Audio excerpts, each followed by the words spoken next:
بسم اللہ الرحمن الرحیم۔ السلام علیکم محترم ناظرین، مسجد اقصیٰ کی ایک مسلمان کے لیے اہمیت کیا ہے؟ آج کا مسلمان اس سے غافل اور ناواقف ہے۔ اربوں کھربوں درود و سلام خاتم النبیین سیدنا حضرت محمد صلی اللہ علیہ وآلہ وسلم پر، ان کی اولاد، ان کی آل پر اللہ تعالیٰ مغفرت فرمائے، آپ کی، میری، ساری امت کے مسلمانوں کی، آمین۔ حدیث پاک کا مفہوم ہے، اگر کسی مومن کو بیت المقدس کی سرزمین پر گھوڑے کی ایک رسی جتنی جگہ بھی مل جائے کہ جس کی بدولت وہ مسجد اقصیٰ کی زیارت سے مستفید ہوتا رہے، تو یہ دنیا و مافیہ سے بہتر ہے۔ اس روایت سے اندازہ کیا جا سکتا ہے کہ ایک سچے مومن کے دل میں بیت المقدس کی کتنی عظمت ہونی چاہیے اور مسلمانوں کو اس بارے میں کس قدر حساس ہونا چاہیے۔ ناظرین، اس مسجد کے ساتھ مسلمانوں کا کس قدر جذباتی تعلق ہے، اس سے اندازہ لگائیے کہ بعض اولیاء کرام اللہ تعالیٰ سے یہ دعا معمول کے طور پر مانگا کرتے تھے: اے اللہ، اگر آپ نے ہمارے جسموں کے لیے بیت المقدس کی فتح میں شرکت مقدر نہیں کی تو ہماری روحوں کے لیے بیت المقدس کی فتح میں شرکت مقرر فرما دیجیے۔ ہر مسلمان کو چاہیے کہ وہ اپنا محاسبہ اس حوالے سے کر لے کہ اس کے دل میں مسجد اقصیٰ اور بیت المقدس کے لیے کتنی محبت موجود ہے۔ آج کی ویڈیو میں ہم آپ کو مسجد اقصیٰ کے بارے میں 40 دلچسپ حقائق سے آگاہ کرنے جا رہی ہیں۔ یہ دلچسپ حقائق اور معلومات جاننا ہر مسلمان کے لیے انتہائی ضروری ہے، لہٰذا ویڈیو کو آپ نے اسکپ نہیں کرنا اور آخر تک لازمی دیکھنا ہے۔ ناظرین، آج مسجد اقصیٰ کے بارے میں 40 اہم حقائق اور معلومات جو ہم آپ کو بتانے جا رہے ہیں، ان میں سے بہت سی باتیں ایسی ہیں کہ مسلمانوں کی اکثریت بھی ان سے واقف نہیں ہوتے۔ ناظرین، یہ معلومات ایسی ہیں کہ جو بیت المقدس کی آزادی کی تحریک سے روشناس کرانے اور مسلمانوں میں موجود غفلت اور ناواقفیت ختم کر دے گی۔ اس لیے ویڈیو کو آپ نے اسکپ کرنے کی کوشش نہیں کرنی۔ آپ کو 40 حقائق بتائیں گے جن میں سے ہر ایک انتہائی اہم ہے۔ تو چلیے مسجد اقصیٰ کے حوالے سے یہ حقائق ملاحظہ فرمائیں۔ نمبر 1، ناظرین یاد رکھیں، مسجد اقصیٰ ایک گنبد کا نام نہیں ہے بلکہ ایک مکمل احاطے کا نام ہے۔ چنانچہ عام طور پر سے تصویر میں جو ایک لمبی چوڑی 4 دیواری دکھائی دیتی ہے، تو اس کے اندر جو کچھ بھی ہے، یعنی اس میں موجود دروازے، مختلف چھوٹے بڑے صحن، برآمدے، جامع مسجد، قبۃ الصخرہ، مسلح مروانی، قبے، پانی کی سبیلیں اور دیگر جو بھی تاریخی آثار اس 4 دیواری میں موجود ہیں، حتیٰ کہ اس پر موجود اذان دینے کے مینارے، سب مسجد اقصیٰ میں شامل ہے۔ یہ پوری جگہ سوائے قبۃ الصخرہ اور جامع مسجد کے بغیر چھت کے ہے۔ چنانچہ علماء کرام اور مورخین کا اس پر اتفاق ہے اور اسی پر یہ مسئلہ متفرع ہوتا ہے کہ جو شخص اس پورے احاطے میں کہیں بھی نماز پڑھ لے تو وہ اس فضیلت کا مستحق بنتا ہے جو مسجد اقصیٰ میں نماز پڑھنے کے بارے میں بیان کی گئی ہے۔ مسجد اقصیٰ کے کئی نام ہیں جو سب کے سب اس کی فضیلت اور بلندی شان کا اظہار ہے۔ بعض علماء نے اس کے 20 نام جمع کیے ہیں، البتہ مشہور نام 3 ہیں: مسجد اقصیٰ، بیت المقدس اور ایلیا۔ نمبر 3، یہ مسجد بیت المقدس شہر کے ایک ٹیلے پر واقع ہے اور یہ مسجد اس اعتبار سے دنیا کی واحد ترین مسجد ہے کہ اس کے احاطے میں جس قدر تاریخی آثار موجود ہیں وہ کسی اور جگہ موجود نہیں ہے۔ اس مسجد کا کل احاطہ 40,104 مربع میٹر پر پھیلا ہوا ہے۔ نمبر 4، زمین پر مسجد حرام کے بعد دوسرے نمبر پر بننے والی مسجد یہی مسجد اقصیٰ ہے۔ چنانچہ حضرت ابو ذر رضی اللہ تعالیٰ عنہ سے روایت ہے کہ میں نے رسول اکرم صلی اللہ علیہ وآلہ وسلم سے پوچھا، زمین پر سب سے پہلی کون سی مسجد تعمیر کی گئی؟ تو آپ صلی اللہ علیہ وآلہ وسلم نے فرمایا، مسجد حرام۔ میں نے پوچھا، پھر اس کے بعد کون سی؟ تو آپ صلی اللہ علیہ وآلہ وسلم نے فرمایا، مسجد اقصیٰ۔ میں نے پوچھا، ان دونوں کی تعمیر میں کتنی مدت کا فرق ہے؟ تو آپ نے فرمایا، 40 سال۔ نمبر 5، یہ ایسی مسجد ہے کہ خود اس کا اپنا احاطہ بھی اور اس کا ارد گرد بھی مبارک علاقہ ہے۔ چنانچہ اللہ تعالیٰ کا ارشاد گرامی ہے، پاک ہے وہ ذات جس نے اپنے خاص بندے کو رات کے ایک حصے میں اپنے مسجد حرام سے اس مسجد اقصیٰ تک کی سیر کرائی جس کے ارد گرد ہم نے برکت رکھی ہے تاکہ اسے اپنی نشانیوں میں سے کچھ دکھائیں۔ بے شک وہی کامل سننے والا اور کامل دیکھنے والا ہے۔ اسی لیے بعض علماء نے کہا ہے کہ اگر اس ایک آیت کے علاوہ اس مسجد کی فضیلت کے بارے میں اور کوئی بات بھی نہیں ہوتی تب بھی یہی ایک آیت بہت کافی تھی۔ پھر جب اس کا ارد گرد مبارک ہے تو خود اس مسجد کی برکت کتنی ہوگی۔ شاید یہی وجہ ہے کہ مسجد حرام اور مسجد نبوی کے علاوہ باقی تمام مساجد سے اس کا مقام و مرتبہ بڑھ کر ہے۔ نمبر 6، یاد رہے کہ مسجد اقصی مسلمانوں کا پہلا قبلہ ہے۔ اس کی تفصیل حضرت براہ بن عازب رضی اللہ تعالیٰ عنہ سے سنیے۔ فرماتے ہیں، ہم نے رسول اکرم صلی اللہ علیہ وآلہ وسلم کے ساتھ مل کر 16 یا 17 مہینوں تک بیت المقدس کی طرف رخ کر کے نمازیں پڑھیں، پھر ہمارا رخ قبلہ بیت اللہ کی طرف پھیر دیا گیا۔ یاد رہے کہ قبلے کی تبدیلی کے بعد بھی اس مسجد اقصی کی اہمیت ختم نہیں ہوئی، بلکہ مسلمانوں کے دلوں میں اور اسلامی شریعت میں پہلے کی طرح ہمیشہ کے لیے اس کی عظمت برقرار رہی ہے اور برقرار چلی آ رہی ہے، الحمدللہ۔ نمبر 7، نبی کریم صلی اللہ علیہ وآلہ وسلم نے اس مسجد کی فضیلت اور عظیم شان کو بیان فرمایا ہے، اور یہ بھی واضح کیا ہے کہ ہر سچے مسلمان کا دل اس کے ساتھ جڑا رہتا ہے، اور اسے براہ راست دیکھ لینا بھی اپنے لیے بڑی سعادت سمجھتا ہے۔ حضرت ابو ذر غفاری رضی اللہ تعالیٰ عنہ سے روایت ہے کہ ہم نے رسول اکرم صلی اللہ علیہ وآلہ وسلم کی موجودگی میں اس بات کا مذاکرہ کیا کہ آیا مسجد اقصی افضل ہے یا مسجد نبوی؟ تو رسول اللہ صلی اللہ علیہ وآلہ وسلم نے فرمایا، میری اس مسجد میں ایک نماز مسجد اقصی میں 4 نمازوں سے زیادہ فضیلت رکھتی ہے، اور سچ تو یہ ہے کہ وہ بھی بہت ہی اچھی نماز کی جگہ ہے، اور یہ بھی حقیقت ہے کہ کسی بندے کو اگر وہاں زمین کا فقط گھوڑے کی رسی کی جگہ جتنا ٹکڑا مل جائے کہ جس کی بدولت وہ وہاں رہ کر بیت المقدس کی زیارت سے مشرف ہو سکے، تو یہ بات اس کے لیے پوری دنیا سے بہتر ہوگی۔ نمبر 8، ناظرین، نبی کریم صلی اللہ علیہ وآلہ وسلم نے اس مسجد کے فتح ہونے سے پہلے ہی اس کے فتح ہونے کی بشارت عطا فرمائی ہے، جو ایک طرف ہمارے نبی صلی اللہ علیہ وآلہ وسلم کا معجزہ ہے، اور دوسری جانب اس مسجد کی عظمت کا نشان بھی ہے۔ جیسا کہ حضرت عوف بن مالک رضی اللہ تعالیٰ عنہ فرماتے ہیں، غزوہ تبوک کے موقع پر میں نبی کریم صلی اللہ علیہ وآلہ وسلم کی خدمت میں حاضر ہوا۔ اس وقت آپ چمڑے کے بنے ہوئے ایک خیمے میں موجود تھے۔ اس وقت آپ صلی اللہ علیہ وآلہ وسلم نے فرمایا، یہ بات شمار کر کے رکھ لو کہ قیامت سے پہلے یہ 6 باتیں ضرور ہوں گی: میری وفات، پھر بیت المقدس کی فتح، پھر 2 ایسی اہم موتیں جو تم میں بکریوں کی وبا کی طرح پھیل جائیں گی، پھر مال میں اس قدر اضافہ کہ اگر کسی کو 100 دینار بھی دیے جائیں تو وہ اس پر بھی کمی محسوس کر کے ناراضگی ظاہر کرے گا، پھر ایک ایسا فتنہ آئے گا عرب کے کسی بھی گھر میں داخل ہوئے بغیر نہیں رہے گا، پھر تمہارے اور بنو اسفر رومیوں کے درمیان ایک صلح کا زمانہ آئے گا، مگر وہ تم سے بد عہدی کریں گے اور تم سے لڑنے کے لیے اسی جھنڈے تلے جمع ہو کر آئیں گے، ہر جھنڈے کے نیچے 12,000 سپاہی ہوں گے۔ نمبر 9، مسجد اقصی کی ایک خصوصیت یہ ہے کہ یہ طائفہ منصورہ کی قیام گاہ اور اہل ایمان کا مضبوط گڑھ ہے، یعنی اسی جگہ ہمیشہ ایک جماعت ایسی رہی ہے جو اللہ تعالیٰ کی طرف سے مدد یافتہ اور پختہ ایمان والوں کی ہوگی، جیسا کہ رسول اکرم صلی اللہ علیہ وآلہ وسلم کا ارشاد ہے، میری امت کی ایک جماعت ہمیشہ حق کی حمایت کے لیے قتال کرتی رہے گی، جو اپنے مخالفین پر غالب رہے، یہاں تک کہ ان کا آخری مسند، یہاں تک کہ ان کا آخری طبقہ مسیح دجال سے قتال کرے گا۔ ناظرین، اگر یہ جماعت دنیا میں بکھری ہوئی بھی وقتاً فوقتاً موجود رہے گی، مگر بیت المقدس میں یہ جماعت بہرحال رہے گی، کیونکہ دوسری حقیقت یہ ہے کہ دجال نامی فتنے کو قتل کرنے کے لیے جب حضرت عیسیٰ علیہ السلام تشریف لائیں گے تو وہ فلسطین کے باب لد کے مقام پر ہی اسے قتل کریں گے، تو یقیناً اس وقت خود حضرت عیسیٰ علیہ السلام اور ان کے ساتھ موجود مجاہدین جس سرزمین پر موجود ہوں گے وہ یہی بیت المقدس اور فلسطین کا علاقہ ہے۔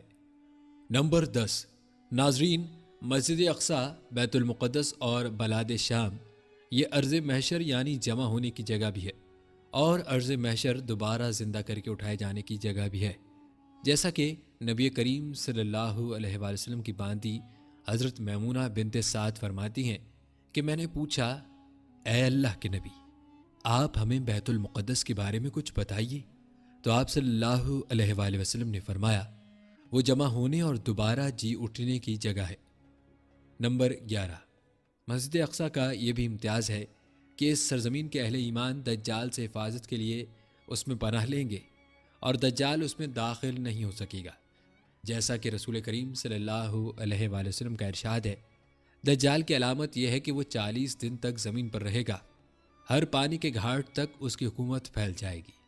البتہ 4 مسجدوں تک وہ نہیں آ سکے گا: کعبہ، مسجد نبوی، مسجد اقصی اور طور۔ نمبر 12۔ ناظرین، اسی مسجد اقصی کی جانب نبی کریم صلی اللہ علیہ وآلہ وسلم کو معراج کی شب سیر کرائی گئی، اور اس میں عجیب حکمت یہ ہے کہ اس سیر کی ابتدا مسجد حرام سے ہوئی، جو زمین پر بننے والی پہلی مسجد ہے، اور اس زمینی سیر کی آخری منزل مسجد اقصی بنائی گئی، جو زمین پر بننے والی دوسری مسجد ہے۔ اس طرح نبی کریم صلی اللہ علیہ وآلہ وسلم کے لیے 2 قبیلے اور ان کی فضیلت جمع کر دی گئی، اور اسی کے ساتھ آپ صلی اللہ علیہ وآلہ وسلم کے خاتم النبیین ہونے کا بلیغ اشارہ بھی دے دیا گیا۔ جیسا کہ نبی کریم صلی اللہ علیہ وآلہ وسلم فرماتے ہیں، میرے پاس براق کو لایا گیا۔ یہ ایک سفید رنگ کا قدرے لمبا جانور تھا، جو گدھے سے کچھ بڑا اور خچر سے کچھ چھوٹا تھا۔ اس کا قدم وہاں تک پڑتا تھا جہاں تک آدمی کی نظر پڑتی ہے۔ میں اس پر سوار ہو کر بیت المقدس پہنچا، پھر اسے اس حلقے کے ساتھ باندھ دیا جہاں دیگر انبیاء کرام اپنی سواریوں کو باندھتے ہیں۔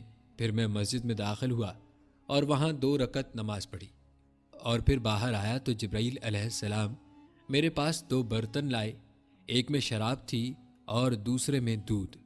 میں نے دودھ والا برتن لے لیا تو جبرائیل علیہ السلام نے فرمایا، آپ نے فطری چیز کو پسند فرمایا ہے، اور پھر ہمیں وہاں سے آسمان کی طرف لے جایا گیا۔ نمبر 13۔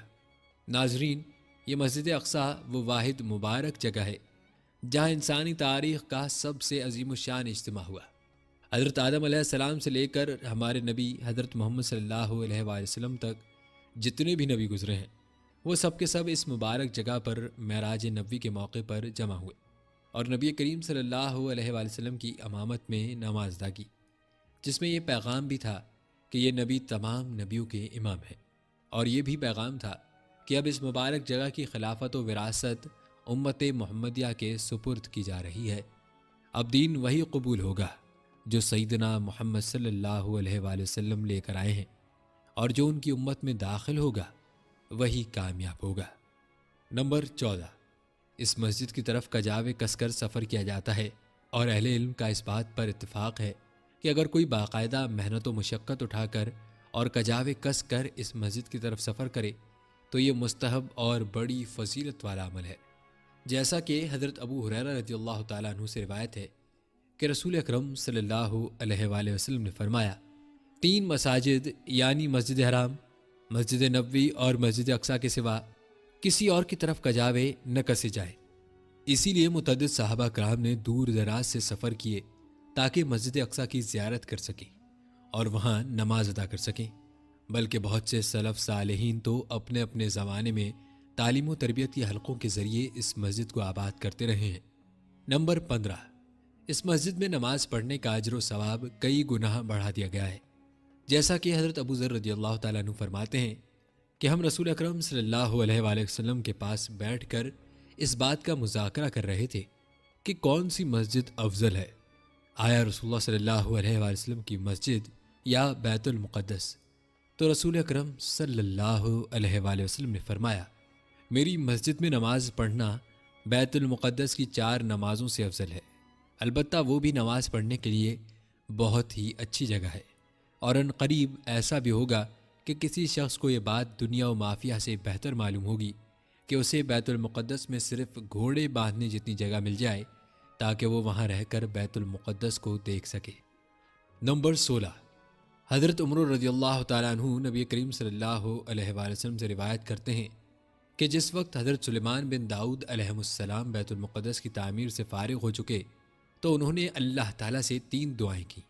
ایک یہ کہ انہیں فیصلہ کرنے کی ایسی صلاحیت دی جائے کہ وہ جو بھی فیصلہ کریں وہ اللہ تعالیٰ کے فیصلے کے مطابق ہو۔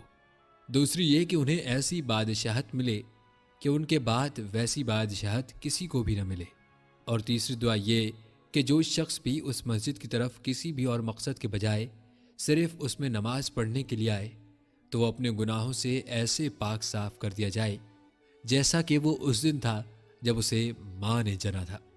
یہ فرما کر نبی کریم صلی اللہ علیہ وآلہ وسلم نے فرمایا، پہلی 2 باتیں تو ان کی پوری کر دی گئی ہیں، اور مجھے امید ہے کہ تیسری بات بھی قبول کر لی گئی ہوگی۔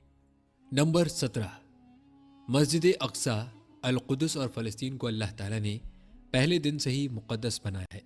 چنانچہ حضرت موسیٰ علیہ السلام نے اپنی قوم کو خطاب کرتے ہوئے کہا تھا، اے میری قوم، تم مقدس سرزمین میں داخل ہو جاؤ۔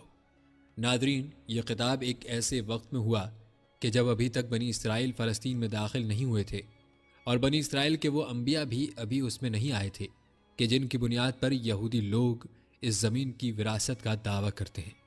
اللہ تعالیٰ نے حضرت ابراہیم اور حضرت لوط علیہ السلام کے تذکرے میں بتایا ہے، اور ہم نے اسے یعنی حضرت ابراہیم علیہ السلام اور لوط علیہ السلام کو نجات دے کر اس زمین میں پہنچا دیا جس میں ہم نے جہان والوں کے لیے برکت رکھی ہے۔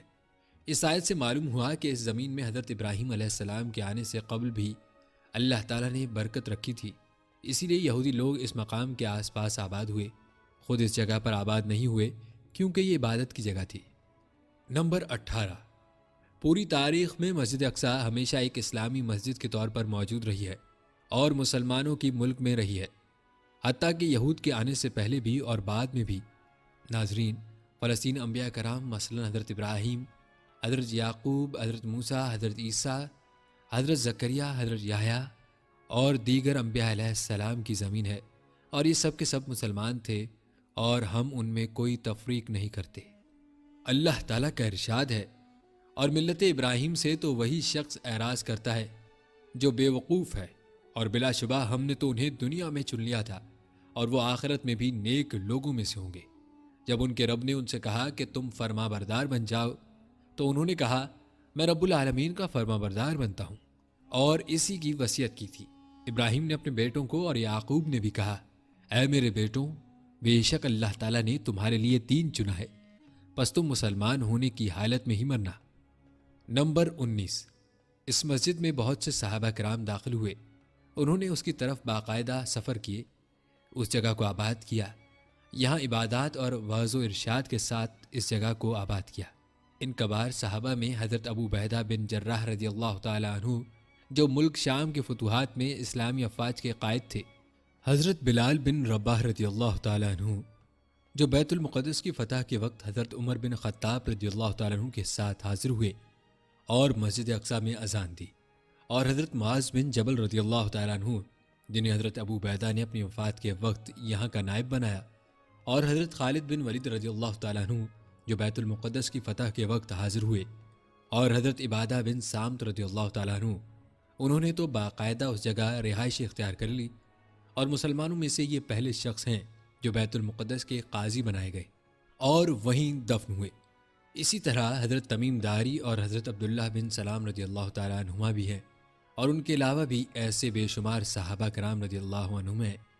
نمبر 20، ناظرین، مسجد اقصی اور بیت المقدس وہ واحد شہر ہے کہ اس کی فتح کے وقت اس کی کنجیاں لینے کے لیے حضرت عمر بن خطاب رضی اللہ تعالیٰ عنہ نے مدینہ منورہ سے خاص اسی مقصد کے لیے سفر فرمایا، اور سن 15 ہجری میں جبکہ اللہ تعالیٰ نے مسلمانوں کے لیے مسجد اقصی کی فتح آسان فرما دی، تو مسجد اقصی کے صحن میں ایک مسلح بنایا، اور جمہور مورخین کا اس پر اتفاق ہے کہ حضرت عمر بن خطاب رضی اللہ تعالیٰ عنہ نے مسجد اقصی کی 4 دیواری کے مقابل قبلے کی جانب میں ایک مسجد قائم کرائی، اور حضرت عمر رضی اللہ تعالیٰ عنہ نے خود اس کی جگہ متعین کی تاکہ وہ مسجد اقصی کے اگلے اور ابتدائی حصے میں شامل ہو جائے۔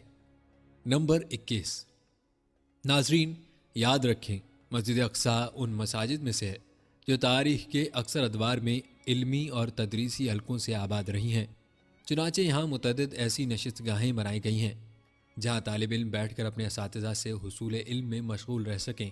خاص کر گرمیوں کے موسم میں آب و ہوا کے معتدل ہونے کی وجہ سے اس کے صحن میں علم کی بہاریں ہوتی، چنانچہ ایک اندازے کے مطابق 30 کے قریب ایسی نشست گاہیں اس مسجد کے صحن میں شمار کی گئی ہیں۔ ان میں سے بعض نشست گاہیں ایسی ہیں جو عصر مملوکی میں بنائی گئیں، اور زیادہ تر ایسی ہیں جو خلافت عثمانیہ کے دور میں بنائی گئی، اور اس طرح یہ مسجد تاریخ کے ایک طویل ترین دور تک علمی و تعلیمی حلقوں سے پربہار بنی رہی۔ نمبر 22، مسجد اقصی کو بعض لوگ حرم سے تعبیر کرتے ہیں۔ یہ تعبیر درست نہیں ہے، کیونکہ یہ تعبیر اسلامی شریعت میں ایک خاص مفہوم رکھتی ہے، یعنی ایسی جگہ جہاں شکار کرنا اور درخت وغیرہ کاٹنا ممنوع ہو، جیسا کہ حرم مکی کا حکم ہے، مگر چونکہ یہ احکامات بیت المقدس کے لیے نہیں ہیں، اس لیے اسے حرم سے تعبیر کرنا درست نہیں ہے۔ البتہ اس نام کے علاوہ کتاب و سنت میں اس کے جو نام آئے ہیں ان میں یہ 3 نام سب سے زیادہ مشہور ہیں: مسجد اقصی، بیت المقدس، مسجد ایلیا۔ اس لیے بہتر یہی ہے کہ انہی ناموں سے اس مسجد کو یاد کیا جائے۔ نمبر 23۔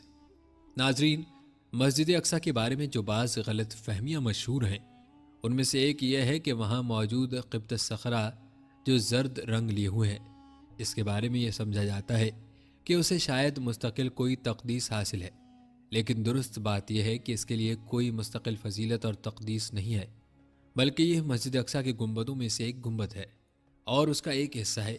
اس لیے اس حصے ہونے کے ناطے جو عمومی فضائل ہیں وہ اسے بھی شک حاصل ہیں۔ نمبر 24۔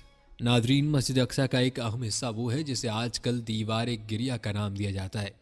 یاد رہے کہ یہ مسجد اقصی کی جنوب مغرب جانب کی دیوار ہے اور یہ بھی اسلامی مملکات میں سے ہے۔ اسرائیلی جارحیت و غاصبیت سے پہلے کبھی بھی اس کے بارے میں یہودیوں کا کوئی دعویٰ سامنے نہیں آیا تھا، اور پھر جب اس زمانے کے یہودیوں نے ایسا دعویٰ کھڑا کیا تو امت مسلمہ نے ان کے اس جھوٹے دعوے کو رد کیا، حتیٰ کہ 1930 عیسوی میں اقوام متحدہ نے بھی یہ فیصلہ دیا کہ یہ دیوار صرف اور صرف مسلمانوں کی ہی ملکیت ہے اور یہ مسجد اقصی کا ہی ایک حصہ ہے جسے اس سے جدا نہیں کیا جا سکتا، اور یہ اسلامی اوقات کی ملکیت ہی نہیں ہے۔ نمبر 25۔ ناظرین، مسجد اقصی اسلامی تاریخ کے اکثر ادوار میں اسلامی حقوقت کے ماتحت ہی رہی ہے، حتیٰ کہ اس شہر میں موجود کنیسے اور دیگر یہودی و عیسائی ایک اسلامی ریاست کے ماتحت کے ضمی بن کر رہے اور اسلامی حکومت ہی ان کے جان و مال کی محافظ و ضامن رہی ہے، اور اس شہر میں جس قدر امن و امان اور عدل و انصاف اسلامی ادوار کی حکومت میں رہا ہے وہ پوری تاریخ میں اپنی مثال آپ ہے، اور یہ سب ایسے حقائق ہیں جس پر علماء تاریخ کا سب کا اتفاق ہے۔ نمبر 26۔ مسجد اقصی پر اسلامی تاریخ میں پہلی بار سن 492 ہجری ماہ شعبان کی 23 تاریخ جمعے کے دن صلیبیوں نے قبضہ کیا، کم و بیش 70,000 مسلمانوں کو قتل کیا، اور ان میں مسلمانوں میں سے اکثر ایسے تھے جو اپنے وطن کو چھوڑ کر علم و عبادت وغیرہ کے لیے اس مقدس مقام پر آباد ہوئے تھے۔ پھر تقریباً 91 سال تک صلیبی اس مقدس مقام پر قابض رہے، اور اس قبضے کے دوران انہوں نے اس مقدس مقام کی بارہا بے حرمتی کی اور مسجد اقصی کے تاریخی آثار و نقوش کو مٹانے اور تبدیل کرنے میں لگے رہے۔ چنانچہ اس مسجد اقصی کے ایک طرف انہوں نے ایک کنیسہ بنایا اور ایک جانب اپنے گھڑ سواروں کے لیے رہائش گاہ اور ذخیرہ اندوزی کے لیے ایک گودام بنایا، اور نماز پڑھنے والی جگہ خنزیر اور دیگر جانور بسا دیے گئے، اور قبۃ الصخرہ کے اوپر انہوں نے اپنی سب سے بڑی صلیب نصب کر دی تھی۔ نمبر 27۔ ناظرین، مسجد اقصی کو جس وقت سلطان صلاح الدین ایوبی رحمۃ اللہ علیہ نے آزاد کرایا تو اس جامع مسجد کے اصلاح و تعمیر نو کا حکم دیا تاکہ یہ واپس اسی اصل حالت پر آ جائے جس حالت پر صلیبیوں کے قبضے سے پہلے تھی۔ پھر انہوں نے حلب سے ایک شاندار ممبر منگوایا جس کے بنانے کا حکم اس فتح سے 20 سال پہلے سلطان نور الدین زنگی رحمۃ اللہ تعالیٰ علیہ نے دیا تھا۔ چنانچہ پھر وہ ممبر مسجد اقصی میں رکھ دیا گیا تاکہ خطیب اس پر کھڑے ہو کر جمعے کے دن خطبہ دیا کرے۔ پھر یہ ممبر کئی صدیوں تک باقی رہا، یہاں تک کہ سن 1969 اگست کی 21 تاریخ کو یہودیوں نے اس کو آگ لگائی، اور اسی کے ساتھ انہوں نے نماز پڑھنے والی جگہ جسے المسل جامع کہتے ہیں اسے بھی آگ لگائی۔ نمبر 28۔ ناظرین، یہ بات یاد رکھنے کی ہے کہ مسجد اقصی بیت المقدس اور ہمارے نبی صلی اللہ علیہ وآلہ وسلم کے معراج و اسرا کی سرزمین تاریخ کے اکثر زمانوں میں اسلامی سرزمین کے طور پر جانی جاتی ہے، سوائے ان چند زمانوں کے جب اس پر کچھ قاتل اور ظالم لوگ مسلط ہو گئے۔ چنانچہ ایسی ہی ایک قوم تھی جس کا بادشاہ جالوت تھا، اور پھر اللہ تعالیٰ نے حضرت داؤد علیہ السلام کے ہاتھوں اس جابر بادشاہ کو قتل کرایا۔ اسی طرح بعد کے متعدد زمانوں میں رومی اور یورپ کے صلیبی اور اس دور میں یہودی ایسے ہی ظالم و قاتل لوگ ہیں جو عارضی طور پر اس مقدس مقام پر قابض و مسلط ہیں، اور ایک وقت آئے گا کہ ان کے ناپاک ہاتھوں سے اس مقدس مقام کو آزادی ملے گی، انشاءاللہ۔ تفصیل آگے چل کر بیان ہوگی۔ نمبر 29۔ ناظرین، یوں معلوم ہوتا ہے کہ مسجد اقصی کے لیے اللہ تعالیٰ نے ہمیشہ یہی مقدر فرمایا ہے کہ اسے مسلمان ظالموں سے آزاد کرائیں گے۔ ایک وقت وہ تھا کہ حضرت موسیٰ علیہ السلام کی وفات کے بعد ان کے خلیفہ حضرت یوشع بن نون علیہ السلام کی قیادت میں اس وقت کے اہل ایمان نے اس مبارک مسجد اور مبارک علاقے کو فتح کیا۔ چنانچہ سورہ بقرہ آیت نمبر 58 میں بیان ہوا ہے، اور جب کہا ہم نے تم لوگ اس بستی میں داخل ہو جاؤ اور پھر وہاں جو چاہو مزے سے کھاؤ اور اس کے دروازے سے سجدہ کرتے ہوئے داخل ہونا۔ ناظرین، امام قرطبی رحمۃ اللہ علیہ مفسر فرماتے ہیں کہ اس بستی سے مراد بیت المقدس ہے، اور اس کی آزادی میں جو اہل ایمان مجاہدین شریک تھے ان میں ایک حضرت داؤد علیہ السلام بھی تھے، جنہوں نے جالوت نامی ظالم بادشاہ کو قتل کیا تھا، اور اسی عمل کی بدولت جالوت اور اس کے لشکر کو شکست ہوئی تھی۔ پھر حضرت داؤد علیہ السلام کے بعد ان کے بیٹے حضرت سلیمان علیہ السلام آئے، اور اللہ تعالیٰ نے ارشاد فرمایا سلیمان داؤد کا وارث بنا۔ ناظرین، یاد رکھیں اس زمانے میں بھی یہ بیت المقدس اس وقت کے اہل ایمان کا ہی دارالحکومت تھا، یہودی کا دارالحکومت نہیں تھا۔ پھر جب اللہ تعالیٰ کے آخری رسول حضرت سیدنا محمد صلی اللہ علیہ وآلہ وسلم تشریف لائے اور آپ نے اپنے صحابہ کے ساتھ مل کر جہاد شروع فرمایا اور اللہ تعالیٰ کی سرزمین کو اللہ تعالیٰ کے دین سے آباد کرنا شروع کیا، تو یہ سلسلہ چلتے چلتے مسجد اقصیٰ تک بھی پہنچا، اور حضرت سیدنا عمر بن خطاب رضی اللہ تعالیٰ عنہ کے زمانہ خلافت میں وہ وقت آیا کہ مسلمانوں نے اس مبارک سرزمین کو فتح فرمایا، اور یوں یہ مبارک مسجد اور پورا بیت المقدس اور یہ پورا علاقہ اہل اسلام نے آزاد کرا لیا، جبکہ اس سے پہلے تقریباً 7 صدیوں سے رومی لوگ اس پر قابض چلے آ رہے تھے۔ پھر یہ مبارک سرزمین 5ویں صدی ہجری تک اسلامی خلافت کے زیر نگین رہی، امن و امان اور علم و ایمان کی آماجگاہ بنی رہی، یہاں تک کہ ایک بار پھر صلیبی لشکروں نے اس جگہ قبضہ کر لیا، اور یہاں سے ایمان و علم کی کفر و شرک اور جہالت و ضلالت پھیلانے لگے۔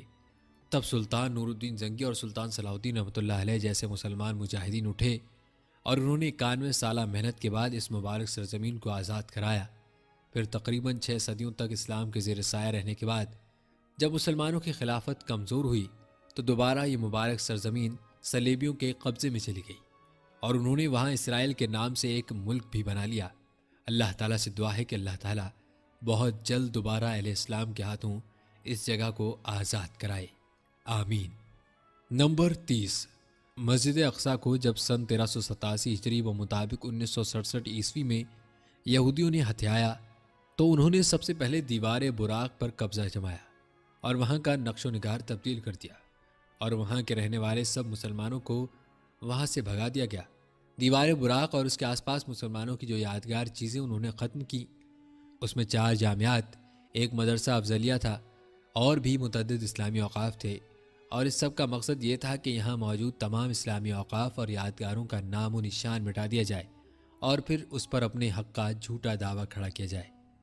نمبر 31، مسجد اقصیٰ کے بارے میں ایک اہم اور دلسوز بات یہ ہے کہ یہودیوں نے اسے گرانے اور اس کی جگہ اپنا مزعومہ ہیکل بنانے کے لیے کئی منصوبے بنا رکھے ہیں۔ یہ وہ بات ہے کہ جس پر اس وقت کے تقریباً سبھی یہودی اور ان کی سبھی سیاسی جماعتیں اور ان کے سبھی سرپرست متفق ہیں۔ نمبر 32، ناظرین، مسجد اقصیٰ کو گرانے کے لیے یہودی قابضین وقتاً فوقتاً مختلف چھوٹے بڑے حربے اختیار کرتے رہتے ہیں، حتیٰ کہ اسی پیش بندی کے لیے اب تک وہ فلسطین اور خاص کر بیت المقدس اور مسجد اقصیٰ کے آس پاس میں کئی سڑکوں اور گراؤنڈز وغیرہ کے اسلامی شناخت والے نام بھی تبدیل کر چکے ہیں۔ چنانچہ جس جگہ مسجد اقصیٰ قائم ہے اس جگہ کا نام انہوں نے جبل ہیکل یعنی ہیکل کا پہاڑ رکھ دیا ہے، جبکہ اس سے پہلے یہ پہاڑی جگہ جبل بیت المقدس یا جبل مسجد اقصیٰ کے نام سے جانی پہچانی جاتی رہی ہے۔ یہ سب اس لیے ہے تاکہ اس مبارک مسجد سے ہر قسم کی اسلامی شناخت ختم کی جائے، لیکن ان کی یہ مذموم کاوشیں بالآخر ناکام ہوں گی انشاءاللہ۔ نمبر 33، مسجد اقصیٰ کے بارے میں یہودیوں کا گمان یہ ہے کہ یہ مسجد ان کی مزعومہ عبادت گاہ ہیکل کی جگہ پر بنائی گئی ہے۔ اسی بنیاد پر اپنے حق کی واپسی کے لیے دنیا میں ڈھنڈورا پیٹتے اور اپنی مدد کے لیے پکارتے ہیں۔ اس مقصد کے لیے وہ نہ تو تاریخی حقائق کو جھٹلانے سے گریز کرتے ہیں اور نہ ہی تورات جیسی مقدس کتاب میں تحریف کرنے سے کتراتے ہیں، اور جو قوم اپنے مضمون مقاصد کے لیے آسمانی کتاب کو بدلنے اور اس میں تحریف کرنے سے نہ کتراتی ہو، اس سے بھلا دیگر حقائق میں سچ کی کیا توقع رکھنا۔ نمبر 34، ناظرین، یاد رہے کہ مسجد اقصیٰ یہودیوں کا عبادت خانہ نہیں ہے، بلکہ یہ شروع سے ہی امت مسلمہ کی مسجد رہی ہے۔ حضرت سیدنا سلیمان علیہ السلام نے اس مسجد کی جو تعمیر کرائی تھی وہ یہود کے مزعومہ ہیکل کی تعمیر نہیں تھی، بلکہ یہ خود حضرت سلیمان علیہ السلام سے بھی پہلے سے موجود مسجد کی تجدید اور تعمیر نو تھی، کیونکہ مسجد زمین پر بننے والی دوسری مسجد ہے۔ چنانچہ حضرت ابراہیم، حضرت اسحاق، حضرت یعقوب اور حضرت سلیمان علیہ السلام نے اس مسجد کی جو بھی تعمیر کی وہ در حقیقت نئی تعمیر نہیں تھی بلکہ تجدید تھی، جس طرح کہ امت مسلمہ محمدیہ نے حضرت سیدنا عمر رضی اللہ تعالیٰ عنہ کے زمانے میں اس کو فتح کرنے کے بعد اس کی تجدید اور تعمیر نو کی۔ نمبر 35، ناظرین یاد رکھیں مسجد اقصیٰ انشاءاللہ ضرور بالضرور امت مسلمہ کے پاس دوبارہ لوٹ کر آئے گی، اور اس پر قابض یہودیوں سے قتال بھی ہوگا، اور مسلمان مجاہدین یہودیوں کے سردار دجال اور خود یہودیوں کا کام تمام کریں گے، اور پھر یہ وہ وقت ہوگا کہ پوری انسانیت یہودیوں کے شر و فساد سے نجات پائے گی۔ جیسا کہ صحیح مسلم میں سیدنا ابو ہریرہ رضی اللہ تعالیٰ عنہ سے روایت ہے کہ رسول اکرم صلی اللہ علیہ وآلہ وسلم نے فرمایا، قیامت تب تک قائم نہیں ہوگی جب تک کہ مسلمان یہودیوں سے قتال نہ کر لیں۔ چنانچہ مسلمان یہودیوں سے قتال کریں گے، یہاں تک کہ یہودی درخت اور پتھر کے پیچھے جا چھپیں گے، مگر انہیں وہاں بھی پناہ نہیں ملے گی، بلکہ درخت یا پتھر بول اٹھیں گے کہ اے مسلم، اے اللہ کے بندے، یہ یہودی میرے پیچھے چھپا ہے، آؤ اور اسے مار ڈالو، سوائے غرقت درخت کے کہ وہ نہیں بولے گا، کیونکہ وہ یہودیوں کا درخت ہے۔ نمبر 36، ناظرین مسجد اقصیٰ کی شان اور عزت کی تکمیل اور عروج کسی اور طرح ممکن ہی نہیں، بلکہ اسے یہ سب کچھ اسی دین اسلام اور اس اسلام کے ماننے والوں کے ذریعے ہی ملے گا جو اللہ تعالیٰ کی توحید کا صحیح اقرار کرتے ہیں، اللہ تعالیٰ کے فرائض کو بجا لاتے ہیں، اور اللہ تعالیٰ کی نافرمانیوں سے بچتے ہیں۔ رسول اکرم صلی اللہ علیہ وآلہ وسلم نے اس مبارک سرزمین کو اسلام کے ساتھ جوڑا ہے، اور یہی اس کی اصل اور پہچان ہے، اور اسی کے ساتھ اللہ تعالیٰ کی مدد و نصرت کا وعدہ جڑا ہوا ہے۔ اللہ تعالیٰ کا ارشاد گرامی ہے، اللہ نے ان لوگوں سے وعدہ کیا ہے جو تم میں سے ایمان لائے اور نیک عمل کیے کہ انہیں ضرور ملک کی حکومت عطا کرے گا، جیسا کہ ان سے پہلوں کو عطا کی تھی، اور ان کے لیے جس دین کو پسند کیا ہے اسے ضرور مستحکم کر دے گا، اور البتہ ان کے خوف کو امن سے بدلے گا، بشرط یہ کہ میری عبادت کرتے رہیں اور میرے ساتھ کسی کو شریک نہ کریں، اور جو اس کے بعد ناشکری کرے وہی فاسق ہوں گے۔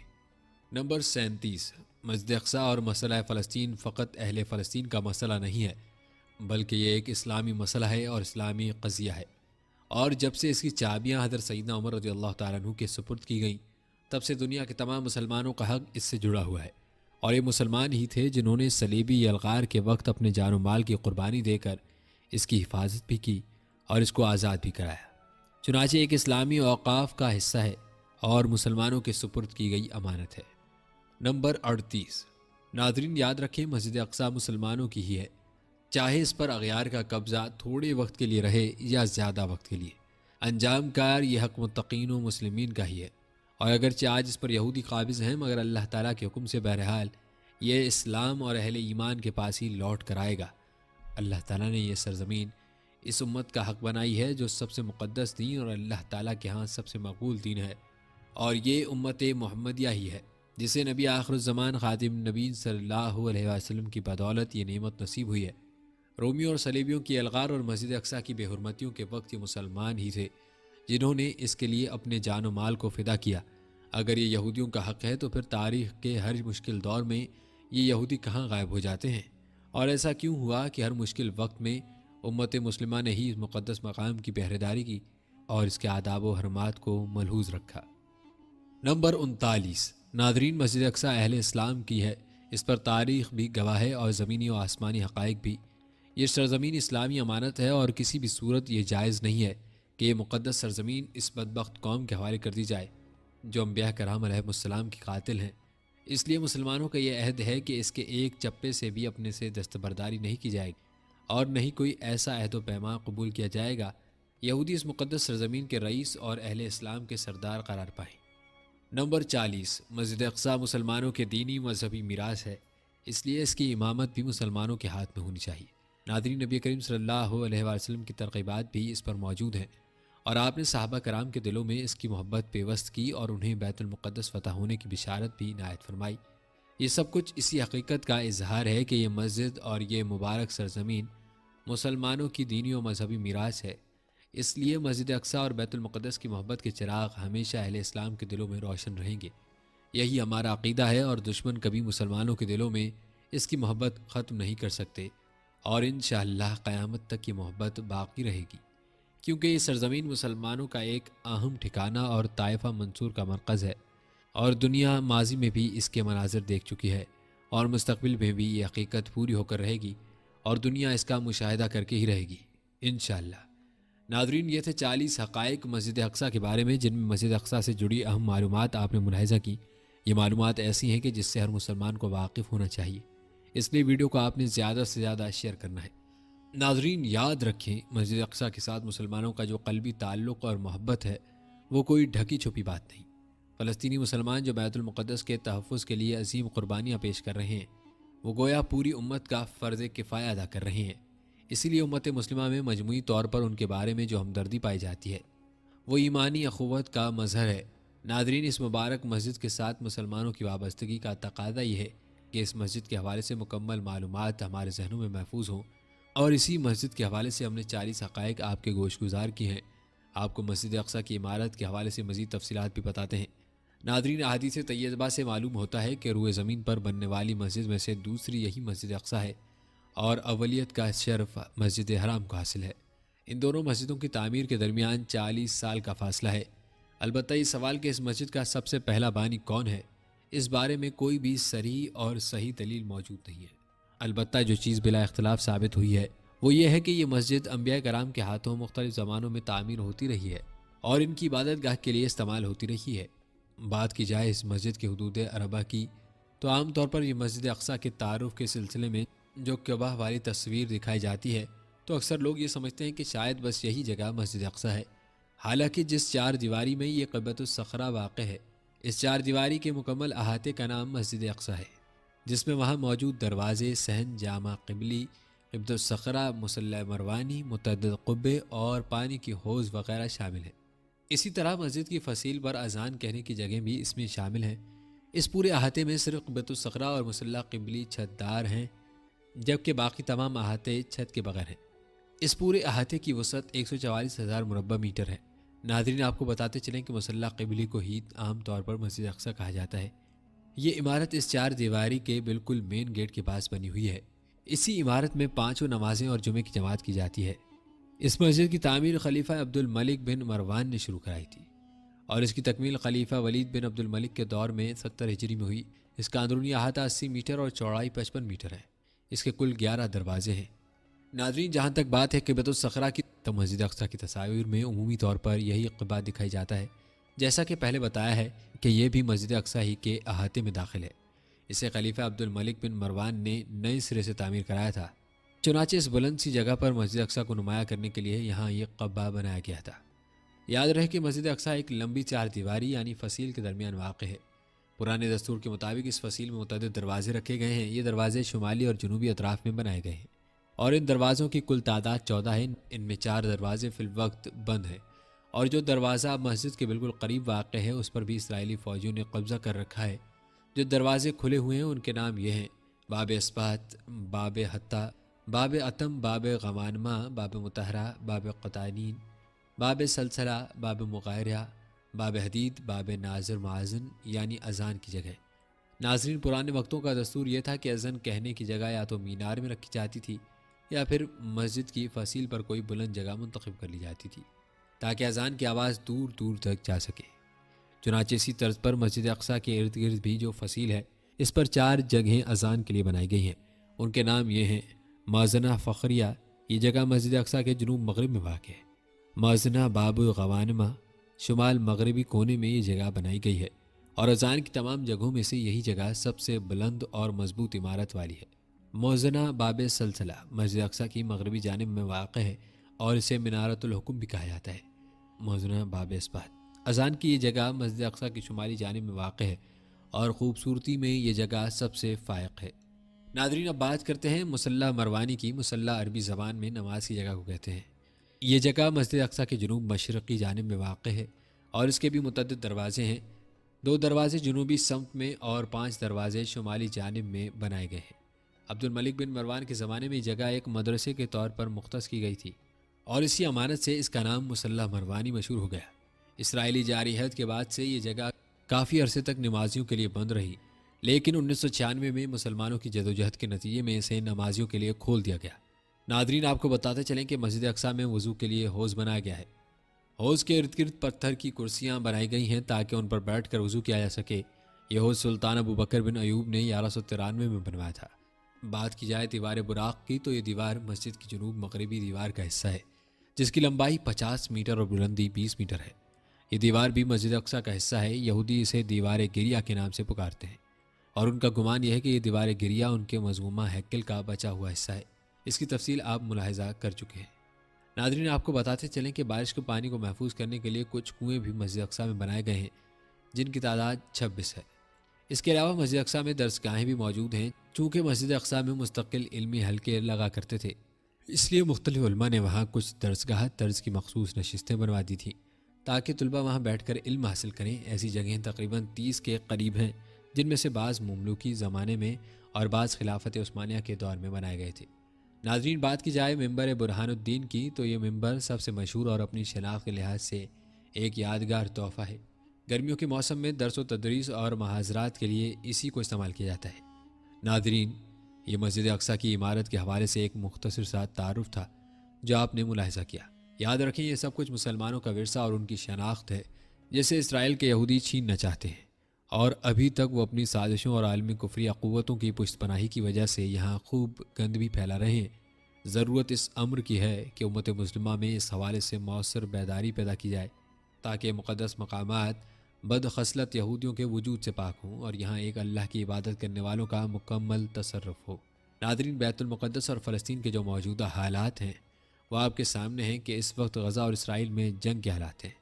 ناظرین، اس بات میں کوئی شک نہیں کہ فلسطینی مسلمان تقریباً 1 صدی سے تکلیف و آزمائش کی چکی میں پس رہے ہیں، اور یہ دنیا کی وہ واحد قوم ہے جو خود اپنے ہی علاقے اور اپنے ہی وطن میں مہاجروں کی سی زندگی گزارنے پر مجبور ہے۔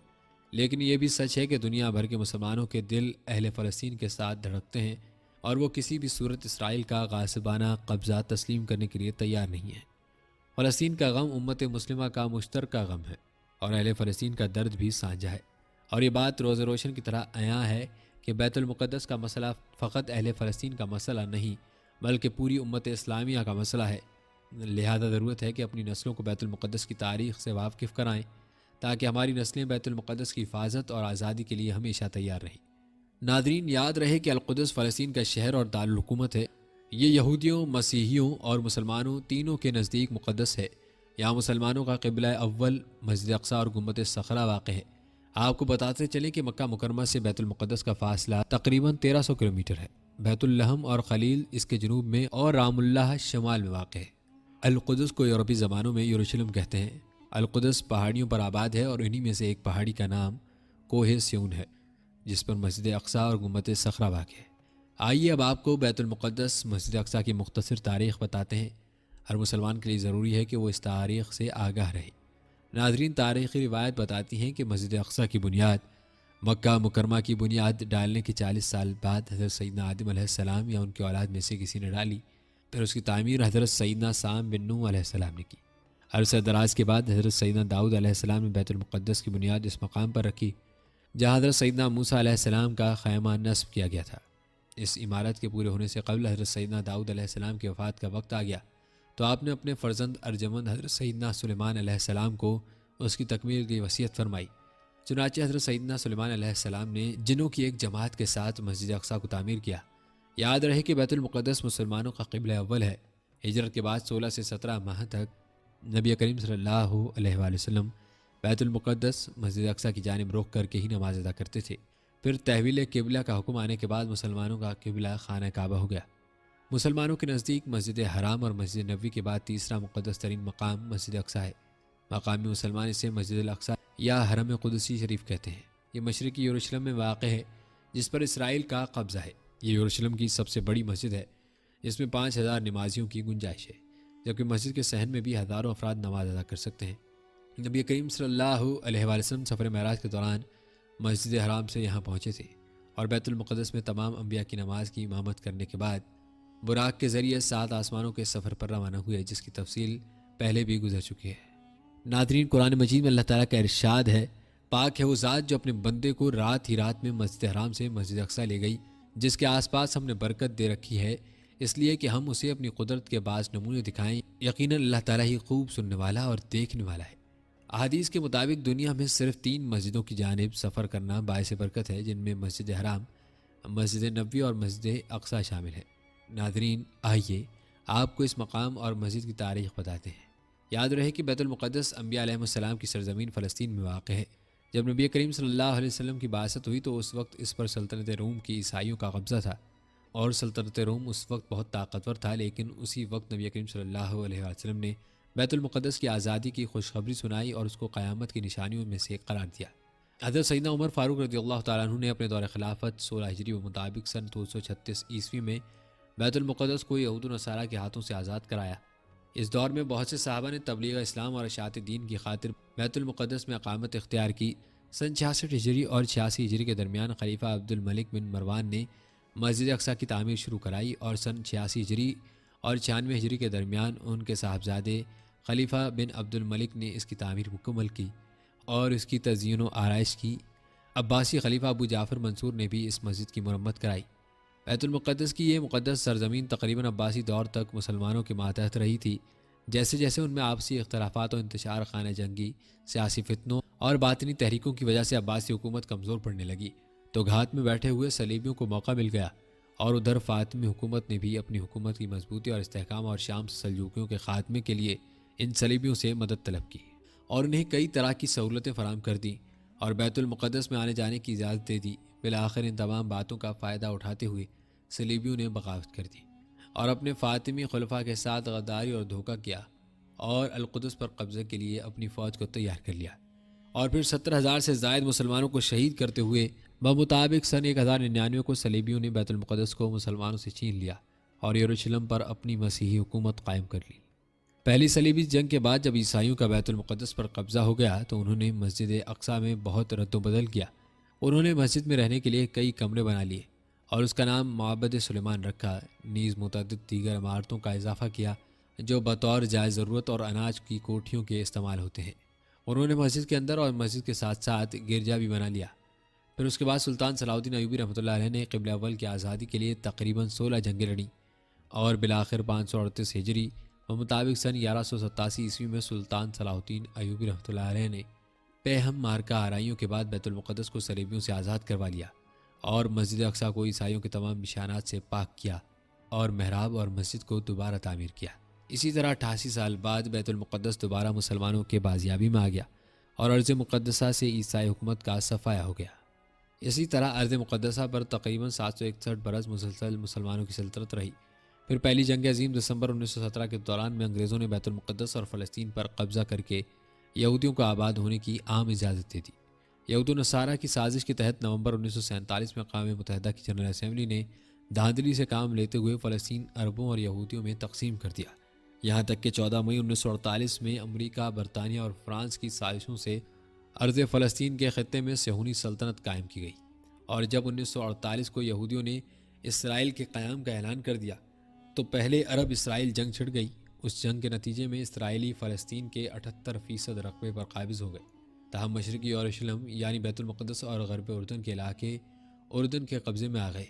پھر تیسری عرب اسرائیل جنگ جون 1967 میں اسرائیلیوں نے بقیہ فلسطین اور بیت المقدس پر بھی تسلط جما لیا، اور اس طرح سن 1967 سے بیت المقدس پر یہودیوں نے قبضہ کر لیا اور اب پوری طرح ان کا قبضہ ہے۔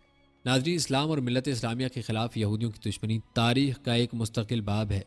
ناظرین، یہود مدینہ نے عہد رسالت میں آپ صلی اللہ علیہ وسلم پر جو خورشیں اور سازشیں کی، ان سے تاریخ اسلام کا ہر طالب علم آگاہ ہے۔ گزشتہ 14 صدیوں سے یہود مسلمانوں کے خلاف بالخصوص اور دیگر انسانیت کے خلاف بالعموم معادانہ رویہ اپنا رکھا ہے۔ ناظرین، 20ویں صدی کے حادثات و سانحات میں سب سے بڑا سانحہ مسئلہ فلسطین ہے۔ یہود و نصارہ نے یہ مسئلہ پیدا کر کے گویا اسلام کے دل میں خنجر گھونپ رکھا ہے۔ سن 1948 میں اسرائیل کے قیام کے بعد یورپ سے آئے ہوئے غاصب یہودیوں نے ہزاروں سال سے فلسطین میں آباد فلسطینیوں کو ان کی زمینوں اور جائیدادوں سے بے دخل کر کے انہیں کمپنیوں میں نہایت ابتر حالت میں زندگی بسر کرنے پر مجبور کر دیا ہے۔ ناظرین، تاریخی روایات کے مطابق 21 اگست 1969 کو ایک آسٹریلوی یہودی ڈینس مائیکل روہان نے قبلہ اول کو آگ لگا دی، جس سے مسجد اقصیٰ 3 گھنٹے تک مسجد کی آگ کی لپیٹ میں رہی اور جنوب مشرقی جانب عین قبلے کی طرف کا بڑا حصہ گر پڑا۔ محراب میں موجود ممبر بھی نظر آتش ہو گیا، جسے سلطان صلاح الدین ایوبی نے فتح بیت المقدس کے بعد نصب کیا تھا۔ دراصل یہودی اس مسجد کو ہیکل سلیمانی کی جگہ تعمیر کردہ عبادت گاہ سمجھتے ہیں اور اسے گرا کر دوبارہ ہیکل سلیمانی تعمیر کرنا چاہتے ہیں، حالانکہ وہ کبھی بھی بذریعہ دلیل اس کو ثابت نہیں کر سکیں گے کہ ہیکل سلیمانی یہی تعمیر تھا۔ گزشتہ نصف صدی سے زائد عرصے کے دوران اسرائیلی یہودیوں کی جارحانہ کارروائیوں اور جنگوں میں ہزاروں لاکھوں فلسطینی مسلمان شہید، زخمی یا بے گھر ہو چکے ہیں، اور لاکھوں افراد مقبوضہ فلسطین کے اندر یا آس پاس کے ملکوں میں کیمپوں کے اندر قابل رحم حالت میں زندگی بسر کر رہے ہیں، بلکہ غزہ تو مکمل ایک زندان بن چکی ہے، اور اقوام متحدہ اور اس کے کرتا دھرتا امریکہ اور یورپ کے ممالک یہودیوں کے سرپرست اور پشتیبان بنے ہوئے ہیں۔ ناظرین، افسوس کا مقام ہے کہ بعض نام نہاد مسلم ممالک اپنی ذاتی حقیر مفادات اور اپنی چند روزہ شان و شوکت اور عارضی کرسی کی بقا کی خاطر یا تو خاموش تماشائی بنی ہوئی ہے، لیکن یہ یہود اور اس کے حواری یاد رکھیں کہ شام جو زمانہ قدیم میں لبنان، فلسطین، اردن اور شام کی سرزمین پر مشتمل تھا، جہاں آج یہ یہود قابض ہیں، احادیث کے مطابق قرب قیامت میں وہاں اور ایمان اور اہل ایمان فتنوں کے اس دور میں زیادہ تر شام کے علاقوں میں ہی ہوں گے۔ فتنوں کے اس زمانے میں اہل اسلام کے مختلف علاقوں میں مختلف جماعتیں اور لشکر ہوں گے۔ اس دور میں آپ نے شام اور اہل شام کے لشکر کو اختیار کرنے کی ترغیب دلائی، کیونکہ اس دور میں ان کی حفاظت کی ذمہ داری اللہ تعالیٰ نے ہی لی ہوگی۔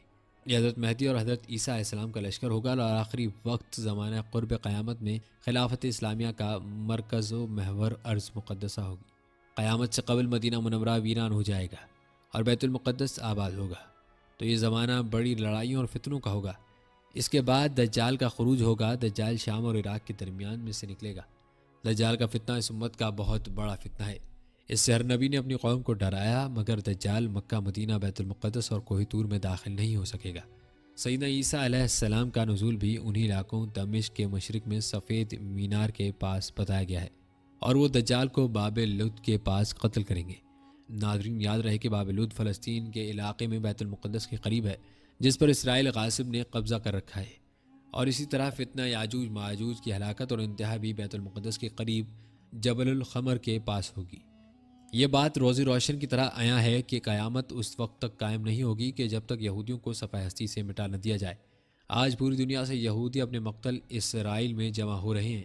قیامت سے پہلے یہ وقت ضرور آئے گا کہ مسلمان یہودیوں کو چن چن کر قتل کریں گے، اور ایک بار پھر اللہ تعالیٰ کے حکم سے قیامت کے قریب حضرت امام مہدی اور حضرت عیسیٰ علیہ السلام کے ظہور کے بعد ایک مومن جماعت کے ہاتھوں مسلمانوں کا قبلہ اول بیت المقدس فتح ہوگا۔